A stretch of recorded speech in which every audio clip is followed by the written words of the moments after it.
Moikka! Minä olen Paula Ja minä olen Malla. ja tämä on meidän kotipodi.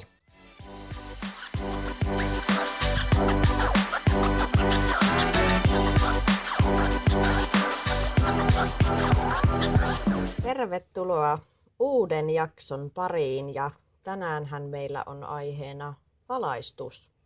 Kyllä. Ja meillä on täällä yksi räkäpä. En siis minä, vaan joku muu. Kiitti.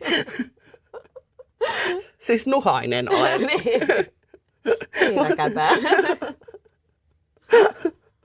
Ai että, kiitti vaan. Joo, mutta vähän on nuha. Katsotaan, saahanko me jaksoa edes ollenkaan aikaiseksi. Ääni on kyllä paineessa ja kovasti meinaa aina välillä yskittää, mutta jospa se tästä. Yritetään. Kyllä. No jos valaistuksesta puhutaan, niin minä haluaisin ihan ensimmäiseksi kysyä sinulta, että mitä sinulle valaistus teidän vaikka kotona merkitsee? No merkitsee kyllä tosi paljon. Minä olen kyllä semmoinen vähän valohifistelijä ja en sillä lailla, että nyt välttämättä ymmärtäisin niin kuin aina välttämättä niitä valotehoja katsoa sinne kotiin, mutta minä olen semmoinen tunnelmavalaisija, että meillä on semmoisia pieniä lamppuja vähän ympäriinsä ja minä olen kerännyt kirppiksiltä paljon vanhoja valaisimia, tykkään valoista ja valaisimista ja varsinkin semmoisista persoonallisista ja vanhoista ja hienoista valaisimista, niin niitä meillä on kyllä ympäri ämpäri ja niitä aina sitten iltaisin ja pimeä aikaan niin pidän kyllä päällä. Mutta on taas kattovalovihaaja, en pidä koskaan isoja kattovaloja päällä, jos ei ole ihan pakko. No joo, tuo on kyllähän totta, että minä taas voin sanoa, että niin kuin omassa kodissa, niin minä olen joskus tuonutkin se ilmi sanonut, että minua ei kiinnosta valaistus.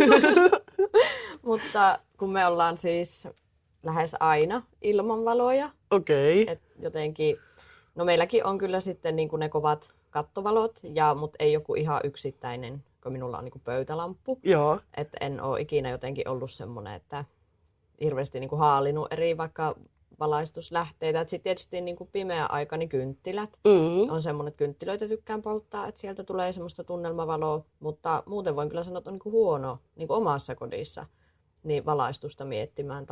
Ja aina mulle sanotaankin, ehkä olen saanut kuulla siitä joskus, että miksi niitä valoja ei voi pitää päällä, että pitää pimeässä niitä. Aivan. Minä tykkään kyllä semmoisesta pimeässä olemisesta. Okei. Miten te näette siellä maalla yhtään mitään? Niin, tämäkin on huvittavaa, kun asutaan siellä ihan syrjässä, missä ei ole edes katuvaloja. Aivan, niinpä niin. Meillähän on oikeasti pimeää silloin, kun on pimeää, mutta no en tiedä. On meillä nyt joku pieni valo sitten aina päällä, ei nyt pilkkopimeässä hiihdä, mutta Kynttilän kanssa. Kynttilän valossa ei ole varaa pitää lamppuja päällä. Ei vaiskaan, mutta se, en minä esimerkiksi niin kuin jotenkin, vaikka olisikin pimeätä tai hämärämpää, niin ei tule mieleen laittaa mitään. Meilläkin on paljon kattovaloja ja on tehokkaat valot, mutta tosi harvoin niitä kyllä tulee käytettyä. Että. Okei. Joo, erikoista. Meillä on yksistään olohuoneessa, niin on 3 sellaista pikkulamppua, jotka yleensä niin kuin aina laitetaan päälle. Ja sitten jos minä menen omaan neulonta kautta luku kautta puuhastelun nurkkaan, niin mulla on vielä siellä niin kuin kohdevalo, minkä minä laitan sitten päälle. Ja 1 lamppu odottaa silleen, siinä on liian lyhyt johto, niin se ei yleitä pistorasiaa, niin se odottaa johon vaihtoa, niin sitten tulisi vielä niin kuin 1 lisää sinne. Niin. Ja vaan olohuoneessa on Niin. ne, että sitten keittiössä on erikseen. Ja Et jos teidän talo ohi ajaa, niin näkyy, että okei, siellä ollaan kotona, Kyllä. kun valot loistaa joka suunnasta ja meidän talon ohi ajaa, niin ei tiedä edes, ollaanko me kotona, Ei kun me niin. ollaan pilkkopimeässä. Totta, kyllä. Joo, näin on. Vaikka ei meilläkään se silleen, ei ne loista, ne on semmoisia tunnelmavaloja. No niin. Valoja, mutta ja mä vihaan sitä, että jos niinku pimeällä iltasella joutuu laittamaan ne kattovalot päälle jonkun asian takia, niin voi että mua ärsyttää. Ja sitten mun veli on sellainen varsinkin, että kun hän tulee käymään, niin hän saattaa siis päivälläkin, niin hän räpsöttää niin kuin kaikki valot päälle. Jos Joillakin yhtään on on hämärää, tapa. niin joo, ja ne ihan kaikista kirkkaimmat valot, niin hän laittaa niin kuin kaikki valot päälle. Ja sitten minä aina kuulen hiljaa perässä ja sammuttelen niitä pois. Minua ärsyttää ihan kauheasti. Mutta tässäkin on erilaista kulkijaa. Toiset tykkää, toiset ei. Mutta me ollaan siis, voiko summa summarum sanoa, että enemmän semmoisia tunnelmavalosta No tykätään. joo, kyllä. Joo, näin on. Kyllä isoilla kattovaloilla totta kai niillä on paikkansa. Sitten jos tarvii tehdä jotain ja nähdään jotain, niin tietenkin ne on silloin päällä sitten, mutta en mä niinku huvikseen. Että jos me istutaan sohvalla ja katsotaan telkkaria, niin meillä ei ole kattovalot silloin päällä. Niin, kyllä. Ei todellakaan. Joo. No sitten jos lähdetään aiheeseen, että mitä siinä valaistuksessa tulisi huomioida, ja no viime jakson lopussa vähän puhuttiinkin siitä, että tämä on kyllä hyvä aihe, koska vaikka nyt ehkä ei ole tällä hetkellä niin ajankohtainen, kun ollaan valoisaa päinmenossa ja on jo pitkät valoisat illat, mutta kuitenkin meillä on pitkät pimeät kaudet myös täällä Suomessa, Kyllä. että sitä valoa tarvitaan sinne kotiin, ja että ihan on se semmoinen jo ihmisen niin kuin rytmittäjäkin, että jos koko ajan ollaan pimeässä, niin se tuo vähän sitä, että no nyt on päivä, kun nyt on valot päällä ja on valoisampaa. Kyllä. Että senkin puolesta. Ja on se kuitenkin, saattaa ehkä monesti niin kuin unohtua se, että jos ajatellaan, muutat uuteen kotiin tai rakennat uuden kodin ja siellä kaikki mietitään viimeisen päälle, mutta sitten saattaa olla, että se valaistus jää sitten, että sinne vaan sitten lätkitään jotain, mitä lätkitään, mutta ei sen tarkemmin niin kuin mietitä sitä, mitenkä iso oikeasti arvo sillä onkin siellä kotona. Juu, kyllä. Ja varsinkin siinä vaiheessa, jos vielä niin kuin aletaan rakentaa uusi talo, niin siinä vaiheessa se on kuitenkin kohtalaisen helppoa ja minä melkein väittäisin, että melko edullistakin vielä siinä vaiheessa miettiä niitä valojuttuja ja laittaa vaikka vähän liikaa niitä valovarauksia. Eihän niihin jokaisen paikkaan tarvista valaisinta tunkea, mutta että sinulla olisi mahdollisuuksia sitten myöhemmin laittaa niitä valaisimia ja muunnella sitä valoa sitten. Että onneksi luojan kiitos tässä nyt ehkä viime vuosina huomaa, että siihen on niin kuin herätty tosi paljon ja tehdään ihan valosuunnitelmia koteihin ja laitetaan niin kuin etukäteen niitä. Mutta vielä törmää tuolla. No ei ole kauankaan, kun kävin semmoisessa, se oli noin 20 vuotta vanha talo, niin siellä oli tämä perinteinen systeemi, että iso olohuone, yksi valopaikka siinä keskellä isoa olohuonetta. Joo. Ja sitten vielä lisäksi ne asukkaat oli ripustaneet siihen sellaisen yhden lampun, jossa oli yksi poltin. Semmoinen vielä, niin kuin, mikäpähän lie vähän niin kuin kynttilä olisi palannut siellä katossa. Niin kyllä. Ei. No on ehkä just niitä, voisiko sanoa, valaistusvirheitä, Kyllä, mitä voisi. näkee, että just on niinku joskus ehkä ollut se, että se on vaan se yksi roikkuva valo tässä, yksi roikkuva valo tässä ja sitten no minkälainen se on se poltin siinä valossa ja minkälainen se itse valaisin on, minkälainen siinä on se kupuvarjostin. Kyllä. Sekin vaikuttaa, miten se valo sieltä oikeasti pääsee, niin on aika onnettomia kyllä valaistusratkaisuja Kyllä. joskus näkee. Kyllä, siis todella onnettomia.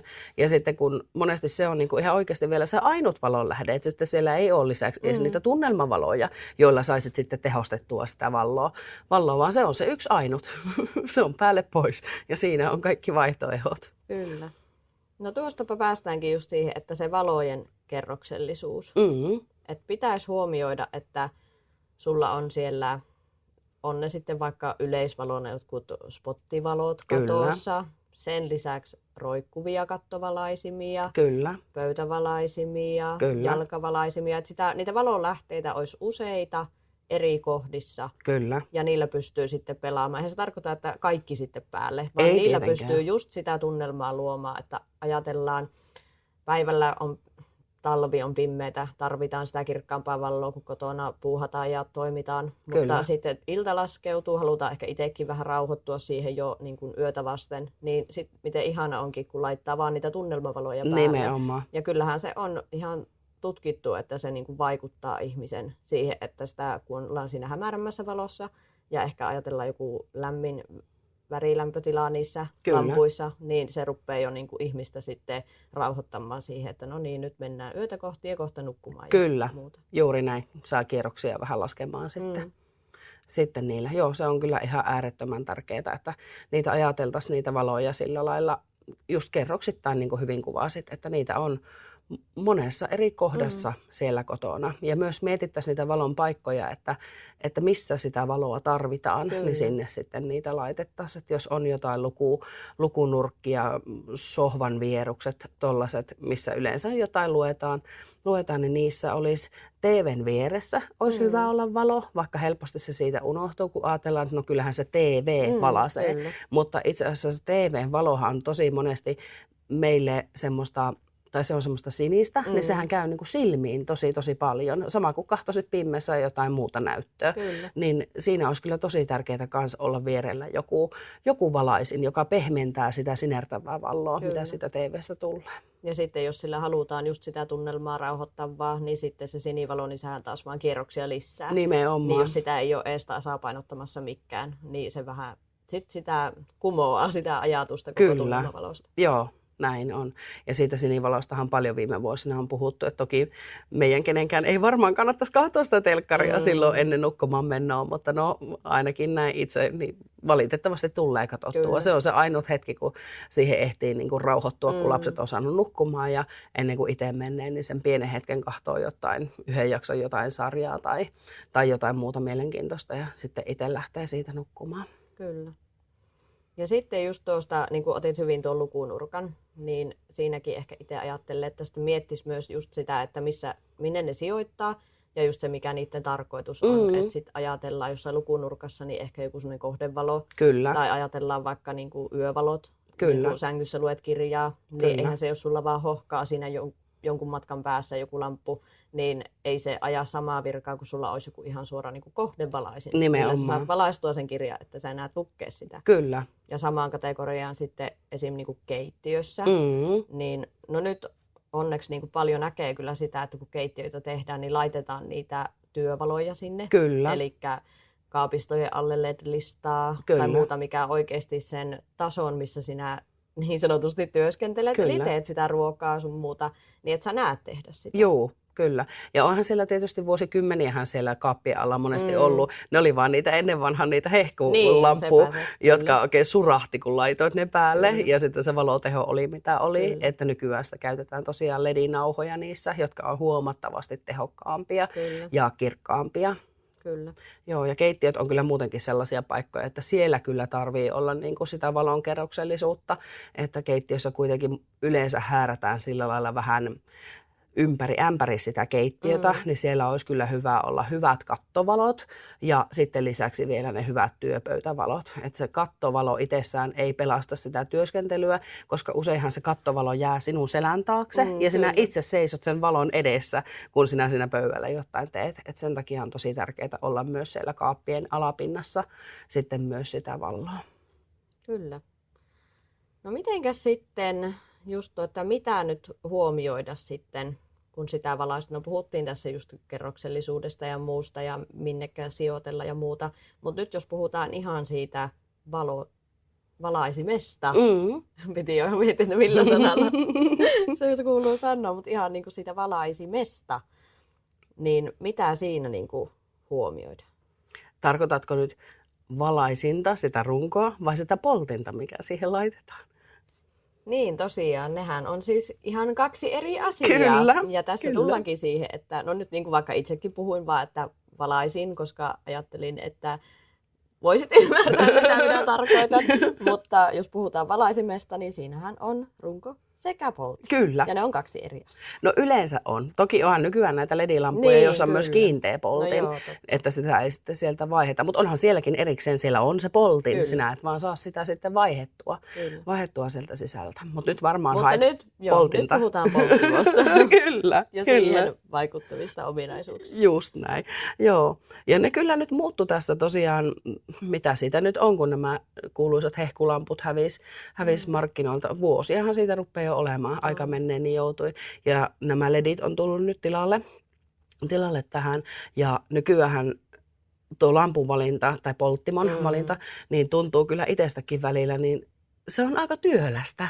Et ennen vanhaahan sitä niin valittiin, että otanko minä tämän 40 watin vai 60 watin. Kyllä. Ja sillä suunnilleen mentiin. Ja sitä tiesi, minkälainen se valoteho siinä on. Mutta nykyään täytyy huomioida kelvinit, lumenit sekä watit. Niin aika työlästä on kyllä tuo polttimoiden valinta. Kyllä.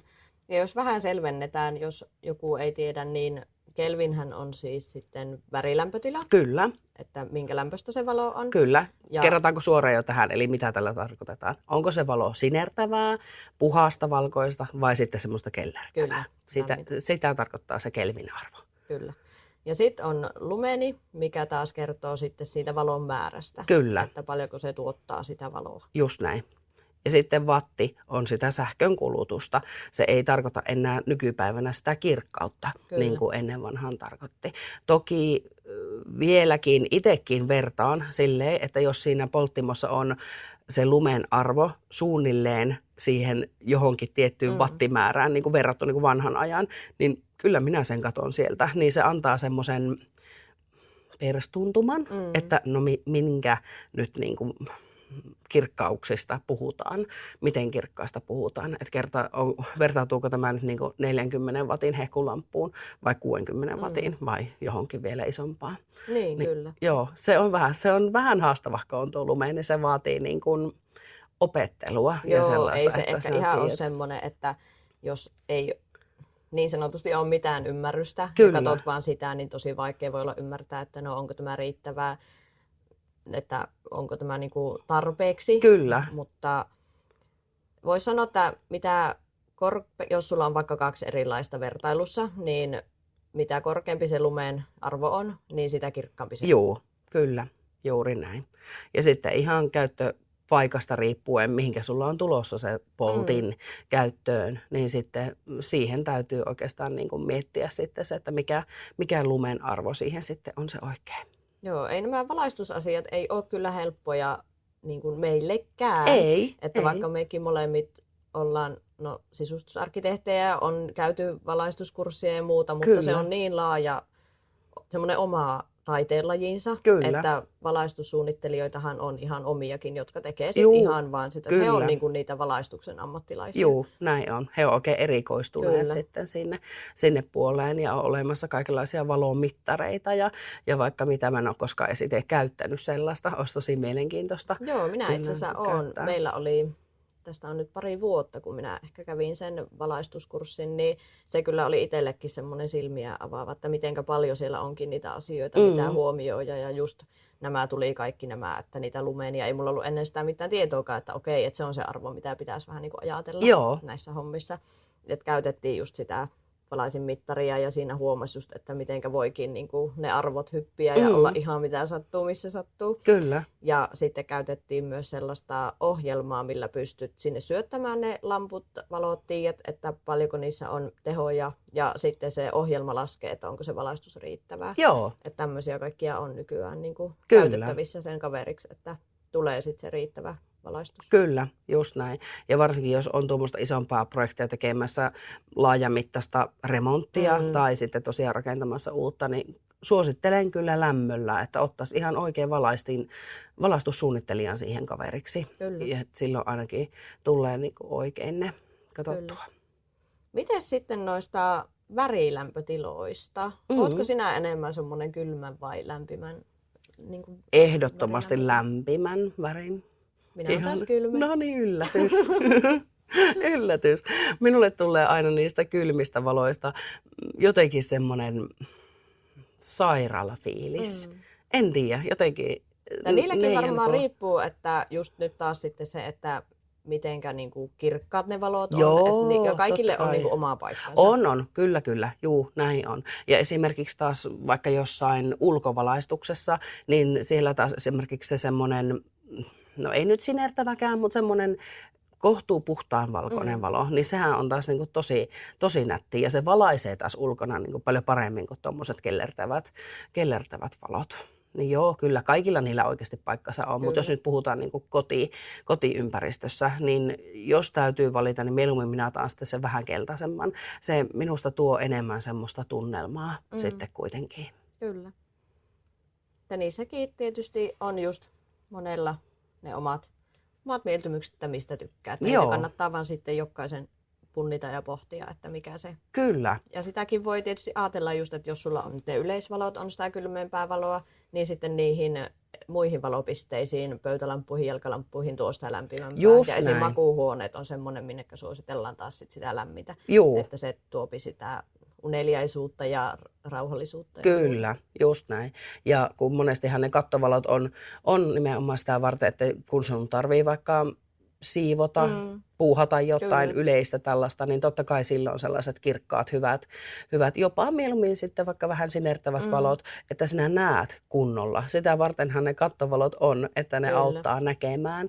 Ja sitten yleensä ainakin itse olen kokenut näin, että silloin kun ne kattovalot on päällä, niin silloinhan sitä just puuhastellaan ja täytyy ollakin semmoinen vähän energinen olo tai sellainen, niin silloin just ne joko valkoisen väriset tai ihan pikkusen jopa sinertävät, niin ne jotenkin tuntuu ehkä niin kuin tuovan semmoista tehokkuutta jollain tavalla. Sä oot niin kuin energisempi ehkä, kun sulla on niin kuin semmoiset valot päällä. Kyllä. Mutta jos tälle ympäripyöräisesti voidaan sanoa vähän, että saatte kiinni, niin semmoinen 3000 on lämmintä valoa. Kyllä. Ja sitten taas 4000 menee jo sinne kylmän puolelle. Joo, kyllä. Että jos näette, monestihan niissä on joku 3000, 3500, 4000 ja siitä Kyllä, ylöspäin 2700 niin. on myös siellä keltaisissa semmoinen aika yleinen Kelvin-luku, mitä näkee paljon. Kyllä. Joo, ja niissä onneksi nykyään aika monen paketin kylässä taitaa olla semmoinen mitta-asteikko, mistä näet, mihin kohtaan se. Ja jos ei ole siinä paketin kylässä, niin ihan nopealla googlauksella löytää kyllä netistä sellaisen, se on ihan sellainen niin kuin piirretty mitta-asteikko, missä se näyttää, että mihinkä kohtaan se suunnilleen sijoittuu siinä keltaisen ja sinisen mitalla, niin sillä aika hyvin pystyy sitten sitä itse miettimään, että no sopiiko tämä nyt siihen kohtaan, mihin tämä on tulossa. Kyllä. Ja sittenköhän nykyään, kun on näitä älyvalaistusta, niin sielläkinhän on, minä nyt just tällä hetkellä en muista sitä ihan oikeaa nimeä, mikä sille oli, mutta on tällainen mahdollisuus, että se mukautuu niin kuin vuorokauden niin kuin kelloaikojen mukaan. Eli se aamulla saattaa olla, että se on just sitä semmoista vähän lämpimämpää. Joo. Sitten kun ollaan taas päivällä ja ajatellaan, että ihmisen pitää olla virkeä, se on semmoista kylmempää se valo ja sitten iltaa kohteen se taas niin kuin lämpenee. Okei. Että näitä tämmöisiä on käytettävissä. Okei, en ollut kuullutkaan. Tiesin kyllä, että niissä on niitä säädettäviä, mutta joo, en ole kuullut, että ne niin kuin itsekseen säätyisi. Joo, sille on ihan oma nimensä, vaan nyt en muista No sitä niin, eipä tietenkään. Eihän se nyt tule mieleen, kun se on. Googlaamalla varmasti löytyy. Kyllä. Mutta nuo älyvalaistukset on kyllä hyviä. Meilläkin on silleen kevyesti käytössä niitä. Mulla on täällä töissä ollut Ikean sitä järjestelmää, missä ne vaan laitetaan sellaisen kaukosäätimen perään. Toki siihenkin taitaisi saada ihan jonkun tällaisen etäohjattavan, mutta mulle riittää se, että on ihan tuo kaukosäädin tuossa. Ja aika paljon täällä töissäkin, niin varsinkin tuossa taukohuoneessa, niin pian että niin kuin talviaikaan, niin mulla saattaa olla vain ne pikkuvalaisimet täällä päällä, ja minä hiihän semmoisessa hämärässä tuolla taukotilassa, mutta toki sitten niin kuin täällä toimistotilassa, missä sitten ollaan, niin täällä on pakko pitää noita kattovaloja päällä, koska työnteosta ei tule muuten mitään, jos on niin kuin liian hämärää. Tulee liian unelias olo sitten niin kuin täällä, eikä tule työnteosta mitään. Mutta joo, niitä on. Ja sitten meillä kotona on käytössä kans, no se on ihan tollainen Nediksen järjestelmä, niin siinä on kans just niitä minun miljoonia pikkulampuja, niin me on vaan laitettu niihin sellaiset älypolttimot, jotka yhdistetään siihen järjestelmään ja niihin on semmoinen oma pikkukaukosäädin, niin ei tarvitse kaikkia valoja käydä laittamassa niinku erikseen päälle, vaan saa siitä yhden kaukosäätimen perästä tai myös kännykkääpistä voi niitä laittaa päälle, niin se on kyllä ihan hyvä, kun se on aika työmaa aina ensin ilolla sytyttelet ne ja sitten nukkumaan mennessä sammuttelet. Niin, mutta kyllä se on, kun nykyään on tuommoisia vaihtoehtoja. Kyllä. Niin kyllä ne minustakin on tosi fiksu keksintö. Ne on kyllä, joo. Ja noissa kaikissa on myös just se värilämpötilan säätö. Niin se on niin kuin minun mielestä ollut hyvä siksi, kun minulla on esimerkiksi niitä vanhoja valaisimia, missä on vanhoja niitä kupuja. Niin sinne kun täräytät semmoisen sopivan keltaisen, semmoisen vanhan, jo valmiiksi kellastuneisen kupuun, niin se on ihan järkyttävän näköinen välillä se valaisin. Se menee niin kuin jo siis ihan oikeasti niin likaisen väriseksi välillä. Niin sitten kun sulla on tuommoinen säädettävä poltin, niin mikä säätyy keltaisesta sinne just sinertävän väriin, niin minä olen saanut säädettyä ne silleen, että ne näyttääkin kauniille ne valaisimet. Kyllä. Niin se on kyllä niin kuin ihan tosi hyvä keksintö myös. No nyt kun sanoit tuosta, että sait sillä lampun värilämpötilalla muutettua ihan sitä varjostimenkin väriä, mutta kyllä. mitenkäs sitten just jossakin lausessa vähän sivuuten sanoinkin siitä, että niillä lampun varjostimillakin on iso vaikutus siihen. No silloin taisin sanoa siitä, että mitenkä niin kuin kirkkaasti se valo siltä tulee, mutta on sillä muutakin vaikutusta. On, kyllä. Ja ihan siis todella suuri merkitys. Sitä ei ehkä aina tule niin kuin ajatelleeksi, kun usein valaisinta lähdetään ehkä enemmän valitsemaan sillä lailla ulkonäköeltä, että mikä on kivan näköinen valaisin, mikä sopisi tänne meille, niin sitten helposti unohtuu se, että minkälaista valoa tästä tuleekaan sitten niin kuin ulos tästä valaisimesta. Ja siihen kyllä tosi paljon vaikuttaa se, että minkälainen siinä tosiaan on se varjostin. Ja no esimerkiksi noissa vanhoissa valaisimissa nyt just mitä itse on paljon keräillyt, niin on huomannut sen, että jos ne on sellaisia kellastuneita sieltä niin kuin ulkopinnaltaan tai mistä vaan, niin se valo on myös sellaista keltaista ja sellaista jopa niin kuin likasta, tummista, esimerkiksi varjostimista. Jos ne on kauttaaltaan tummia, että siellä sisällä ei ole semmoista valkoista kalvoa, niin se värihän jää, tai tuo valohan jää siis tosi tummaksi, niin kuin, siis ihan tosi himmeäksi. Se syö se varjostin sen. Sama efekti tulee, että jos sulla on vaikka, no monesti näkee lastenhuoneessa, että on vaikka joku värillinen se varjostin, punainen, pinkki, vihreä, niin se valo on myös sen väristä. Että sitä kannattaisi vähän huomioida sitten siinä valaisinta ja sitä varjostinta valitessa, että minkälainen valo sieltä tosiaan tulee sitten myös ulos. Samahan on, että jos siinä on jotain kuvioita, vaikka välillä näkee niitä, missä on sellaisia reikiä siinä varjostimessa, niin niistähän tulee myös se valo ja sitä saattaa tulla vähän sellainen jopa diskofiilis. Joskus näkee, kun ne on sellaisia pieniä valopisteitä sitten ympäri sitä huonetta ja sehän ei niin kuin valaise kunnolla se valaisin silloin. Ja sitten kun on just näitä tämmöisiä, että jotka ei vaikka se varjostin päästä sitä valoa niin kuin ympärisäteilemään, niin silloinhan se tulee suorana se valo siitä. Juu, puhutaan suorasta valosta silloin, että se on vaikka jotain kovaa metallia tai muovia tai jotain se valaisimen runko, niin se valo ohjautuu silloin siitä reiästä, mikä siinä on. Yleensä se on alaspäin, onhan se joskus ylöspäin. Toki se on hirmu käytännöllinen esimerkiksi kohdevalaisimissa, lattiavalaisimissa, just niissä lukulampuissa, missä sun täytyykin se saada tavallaan pistemäiseksi se valo, mutta jos ajatellaan tuommoisena huoneen yleisvalona, vaikka kattovaloksi, niin siellä taas semmoista hajavaloa, eli ympärilleen säteilevää valoa tuottavat valaisimet on parempia, että ne tosiaan niin kuin valaisee sen niin kuin kauttaaltaan joka puolelle, eikä synny sellaisia valokeiloja sitten siitä valaisimesta. Eli silloin olisi hyvä valita semmoinen varjostin, mikä päästää sitä valoa niin kuin läpi, tai sitten on vaikka ylhäältä alhaalta ihan auki, että se sinne ylöspäin kanssa just näin tuostaa valoa. Kyllä.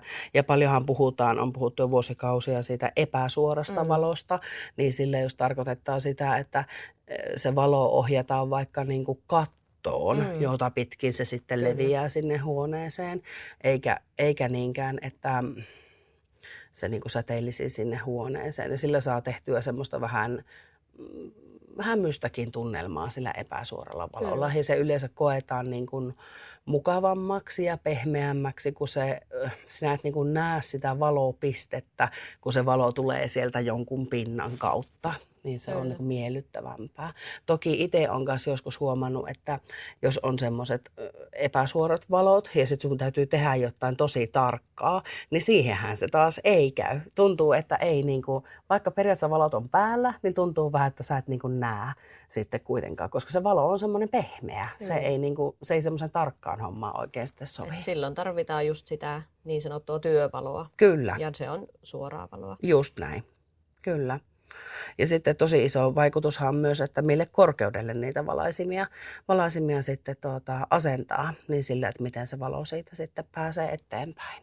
Kyllä, ja sitten kun asennuskorkeudet on kunnossa, niin tuli mieleen vielä tuosta varjostimista, että kun on esim. Näitä tämmöisiä lasikupuvarjostimia, missä se pääsee ihan joka puolelle leviämään se valo, niin huomioida niissä sitten taas se polttimon niin tehokkuus, Kyllä. että helposti voi käydä myös niin, että se rupeaa häikäisemään se valo. Juu. Ja se tulee myös näissä asennuskorkeuksissa, että jos ne on pielessä, niin se valo häikäisee. Ja Joo. sitähän me ei haluta. Kyllä, joo. Kukaan ei halua katsella niitä valopisteitä ja ne on tosi kirkkaita nämä nykypäivän ledit. Vaikka Kyllä. sulla olisi niin kuin heikkotehoinen ledivalaisin, niin siltihän se on tosi kirkas, jos sinä menet siihen kahtomaan. Silmään saattaa tulla ihan sellainen vähän niin kuin valopiste vähäksi aikaa, että sä et näe mitään, kun se, vaan, se aurinko menee siellä silmässä.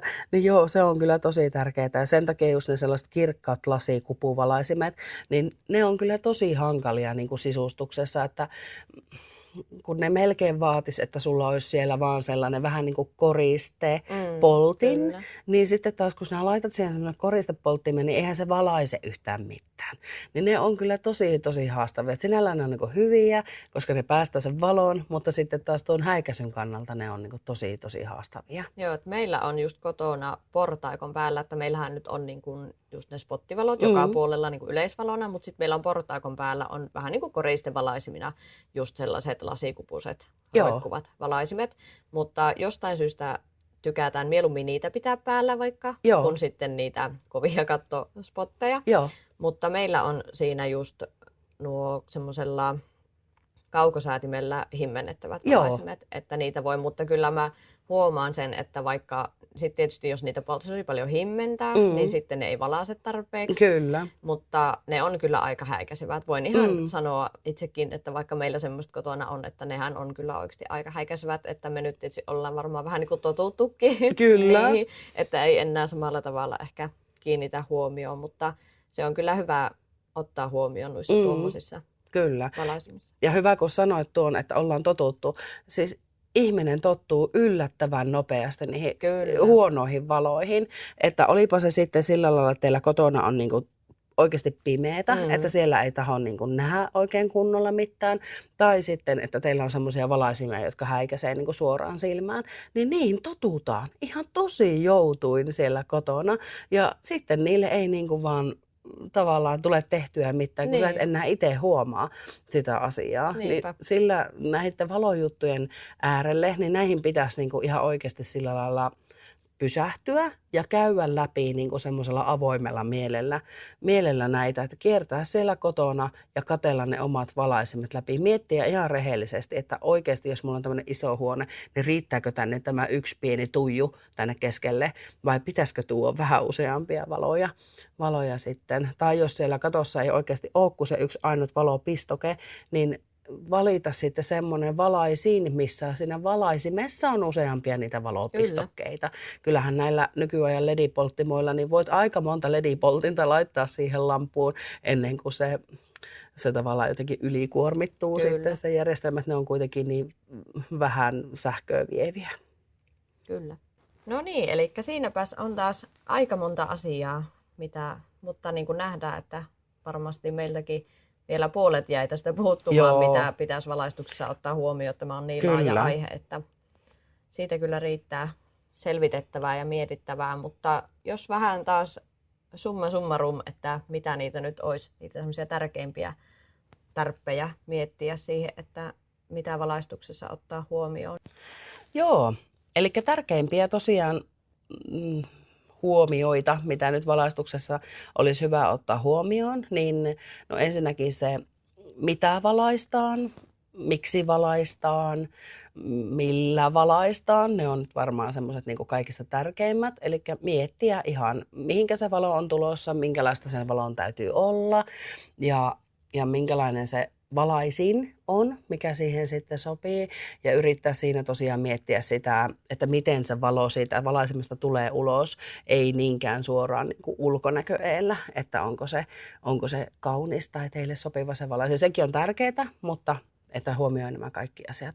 Ja sitten näistä teknisistä jutuista, niin tosiaan se Kelvin-arvo, eli se värin lämpötila, sitten se lumen arvo, joka tarkoitti sitä valon määrää, ja sitten watit, ne on sitä sähkönkulutusta. Ja tiedätkö, mistä ei ole puhuttu vielä ollenkaan? IP-arvosta. Totta. Se on kuitenkin aika oleellinen osa tässä valaisinten valinnassa. Eli IP-luokituksellahan tarkoitetaan sitä, että mihinkä se valaisin sopii, ja niitä on tosiaan kuivien tilojen valaisimia, eli käy vaan kuiviin tiloihin, tarkoittaen siis huonetiloja, olohuoneet, keittiöt, makuuhuoneet, tällaiset. Sitten kylpyhuoneisiin on omat IP-luokitukset. Oliko niin, että saunaan on myös vielä omat? Vai kylppäri ja sauna taitaa mennä samassa? Ne taitaa mennä samalla, mutta niitä on, kun en nyt muista tarkkaan mikä se oli just se luku esim. Kylpyhuoneeseen, niin minusta oli vielä korkeampi luokitus sitten myös saunaan. Okei, kyllä. Ja sittenhän on vielä niin kuin ulos tulevat valaisimet on sitten vielä asia ihan erikseen, että niissä on sitten tosi kovat ne IP-luokitukset. Ja kun tosiaan ajatellaan, että valaisin, joka tulee tuommoisen veden kanssa tekemisiin, onpa se sitten kylpyhuoneessa niin kuin kosteutta, höyryä, jotain tuollaista tai ulkona ihan puhtaasti vesisateeseen, niin suoja täytyy olla hyvät niissä valaisimissa. Kyllä. Että niitä, minä olen niin kuin aina ollut sille hyvin varovainen niissä, että niiden kanssa ei kannata ruveta pelleilemään, että jos yhtään epäilyttää, että käykö tämä valaisin tänne, niin kuin vaikka ulos tai kylppärin tai johonkin, niin älä laita. Jos epäilyttää, että nuo sähkö ja vesi ei kuitenkaan niin kuin hirveän hyvin niin kuin käy yhteen. Joo, ei kyllä. Että se pitää ottaa huomioon niitä valitessa. Kyllä, just näin. Ja nykyään paljon kuulee sitä, että tilataan valitettavasti tuolta ulkomailta milloin mitäkin rojua ja tavaraa, niin niistä täytyy kyllä niin kuin olla tosi varovaisena sitten niiden kanssa, että ei mene laittamaan niitä väärin paikkoihin. Mielellään ei ollenkaan, vaan käytettäisiin täältä niitä CE-merkittyjä ja IP-luokiteltuja tuotteita, että ei vaan sattuisi tulipaloja ja vahinkoja. Kyllä. Mutta siinäpä oikeastaan taisi aika hyvä yhteenveto tulla näistä Kyllä. tärkeistä asioista. No ainakin näin kodin sisustuksen kannalta minun mielestä ollaan nyt kyllä. käyty niin kuin tärkeimmät asiat läpi. Että valaistussuunnittelussa tosiaan niin me ei tiedetä varmaan itsekään puoliakaan, mitä kaikkea siinä pitäisi huomioida, mutta näin perussisustajalle ja kodinlaittajalle, niin minä luulen, että näillä pääsee jo tosi pitkälle. Hyvä valaistus tekee kyllä ison muutoksen, oli sitten uutta rakentamassa tai vaikka ajatellaan, että haluaisi ihan vain valaistusta muuttaa kotiin, että on jäänyt sinne ehkä ne vanhat, mihin silmä on tottunut ja muuta, niin kyllä. Sillä on kyllä iso vaikutus. Sillä on ihan mieletön vaikutus. Ihan muutamalla uudella valaisimella niin saa jo tosi ison muutoksen aikaiseksi. Nyt tietysti näin valossa aikaa helppo tai vähän huono on siis sitä verrata, mutta nyt kunhan käännytään taas sinne pimenneviin iltoihin, niin sitten pystyy sitä testaamaan, että miten suuri merkitys sillä on. Että ihan 1-2 valaisintakin lisää sinne vaikka oma olohuoneeseen, niin minkälaisen eron se tekee iltasella siihen tunnelmaan. Kyllä. Ja sittenpä seuraavasta jaksosta sen verran, että meillä on aiheena silloin puhua sisustussuunnittelijan työstä. Joo, kyllä. Minkälaista tämä työ on ja miksi kannattaa palkata sisustussuunnittelija ja onko koulutuksella mitään merkitystä tässä työssä ja mitäs muuta meillä siinä aiheena oli?